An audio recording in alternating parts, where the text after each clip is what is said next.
Para que isso não aconteça, o Conselho Regional de Educação Física tem uma recomendação para avaliações que são feitas em menores, adolescentes. O Alan Garcia está ao vivo justamente para explicar melhor sobre essa recomendação. Alan, a gente sabe que hoje as academias estão cheias de jovens, de adolescentes, que têm que fazer também um processo de avaliação física. É necessário. Quando você se matricula na academia, passa por um processo de avaliação para saber qual é o exercício que você pode fazer, qual não pode. Agora, tem recomendação para que, quando essa avaliação é feita em adolescentes, tem outro protocolo? É isso, Alan Garcia? Oi, Beatriz. Não é que exista esse protocolo, não há uma obrigação de como deve ser feita essa avaliação. Existe uma recomendação, uma sugestão para a segurança das duas partes, do cliente, que vai fazer a avaliação, e do profissional de educação física, que vai fazer toda a avaliação. Quem já frequenta a academia, quem já frequentou sabe, entra numa sala, ficam só as duas pessoas, a depender fica com um pouco mais de roupa íntima, então tudo isso pode causar um constrangimento. Então qual é a sugestão? Ter uma terceira pessoa para acompanhar. Quem está aqui com a gente é o presidente do Conselho Regional de Educação Física daqui de Alagoas, o Stanley Magalhães, que vai reforçar tudo isso que eu estou falando. Stanley, falei aqui um pouquinho do que você já me passou, da importância de ter uma terceira pessoa ali na avaliação. Não é uma regra, não é obrigatório, mas é uma sugestão. Por que vocês sugerem isso? Boa noite para você. Porque, como eu falei, é uma questão de segurança para o profissional e para o próprio cliente. Se ela é de menor, os pais acompanham. Se ela é mulher, o marido ou qualquer outra pessoa. Se ela não tem ninguém, o profissional bota uma pessoa, uma preferência, uma mulher, se for mulher, para que acompanhe, porque existe a questão da segurança. A segurança de quê? Do que está acontecendo ali dentro. Porque, como você falou, às vezes a pessoa está de roupa típica, às vezes a pessoa é mais velha, não tem um corpo bem sarado e tem a questão do constrangimento e não quer ficar se expondo. Então, precisa ser feito num local fechado.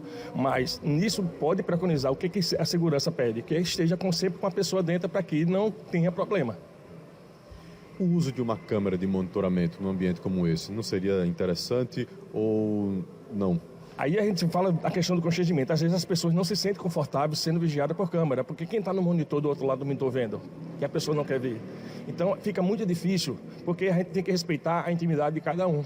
Como é uma avaliação que precisa fazer a diplometria, dobra cutânea, precisa da exposição de certas partes do corpo, aí muita gente não se sente confortável com essas câmeras. Então, por isso que a gente prefere que não faça com a câmera. Mas isso não se nega de ter uma pessoa presente, seja o parente ou uma pessoa responsável, ou até mesmo uma pessoa da academia, seja se for mulher ou uma mulher, para que possa fazer e ter a segurança e não tenha problema. O Conselho recebe denúncias desse tipo, de constrangimento, de assédio, de estupro, durante uma avaliação? Muito raro, porque os profissionais, pelo menos que a gente conhece aqui do profissional de educação física, eles trabalham corretamente, porque o profissional que realmente é profissional, ele preconiza aqui, trabalhar com a profissão, valorizar a sua profissão, porque ele vive daquilo. Então ele tem que trabalhar com a segurança profissional. E esse protocolo que existe de avaliação precisa ser feito para que ele possa saber como vai trabalhar com ela na atividade física. Nesse protocolo que o senhor está me falando, existe um treinamento periódico, uma avaliação, uma conversa, para que o pessoal sempre esteja alinhado com as regras? Na realidade, você pode fazer desde um questionário de perguntas como o parquet, ou com avaliação de toque físico, ou seja, através de pinças que eles falam de dobra cutânea. E isso o profissional de educação física paga no curso de educação física, nos cursos que ele faz, e fazem cursos de avaliação. O CREF mesmo oferta cursos de avaliação e capacitação profissional de educação física. Agora veja só, o Stanley falou que são pouquíssimas as denúncias que chegam ao Conselho Regional de Educação Física nesse sentido de assédio, de estupro.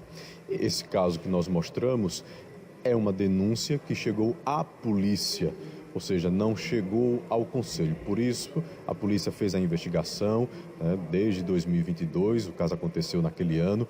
O rapaz foi preso essa semana, o profissional, e agora está detido. Mas aí existe um detalhe. O registro dele ainda não foi cancelado. A pergunta é, por que, Stanley? Porque o que a gente está sabendo é através das mídias. Nós não fomos notificados pela Justiça. A partir que ela notifique, obrigando a gente a fazer através de um mandato que a gente cancele, não tem problema. Mas até o presente momento, o CREF só está sabendo das coisas que estão acontecendo através de vocês. Então, na partir do momento que chegar esse mandato de segurança solicitando a cassação do registro dele, determinação judicial não se questiona, se cumpre. Como é que fica a avaliação desses profissionais? Vocês fazem algum tipo de avaliação para ver se todos eles estão dentro, né, do que vocês priorizam, até para não ter um erro de conduta, mesmo que não seja intencional? A própria fiscalização, ela é sequencial. Ou seja, ela acontece a todo momento. Hoje a gente faz a fiscalização em academias, clubes e áreas afins, visando que naquele local tenha um profissional qualificado e formado. O registro profissional, ele só é dado a um profissional que é qualificado através de curso superior. Então, aquele profissional está apto a trabalhar em todas as áreas, seja desde a avaliação até o trabalho de atividade física. Stanley, muito obrigado pelas suas informações, pelos esclarecimentos importantíssimos. Você que frequenta uma academia, um crossfit, sabe que tem essa avaliação. Então, a partir de agora, você tem essa sugestão. Vai fazer aquela avaliação, tem certo receio, tem um certo medo de ficar sozinho dentro da sala, chama uma terceira pessoa que vai te acompanhar, acontece tudo ok. Também presta atenção na conduta da profissional ou do profissional. E é interessante, olha, o Stanley colocou aqui, Beatriz, são pouquíssimas denúncias que chegam ao Conselho.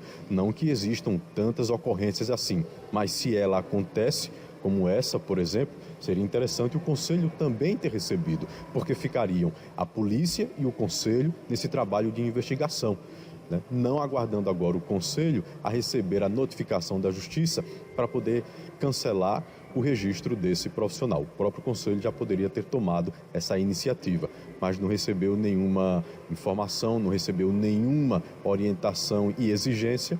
O profissional continua registrado.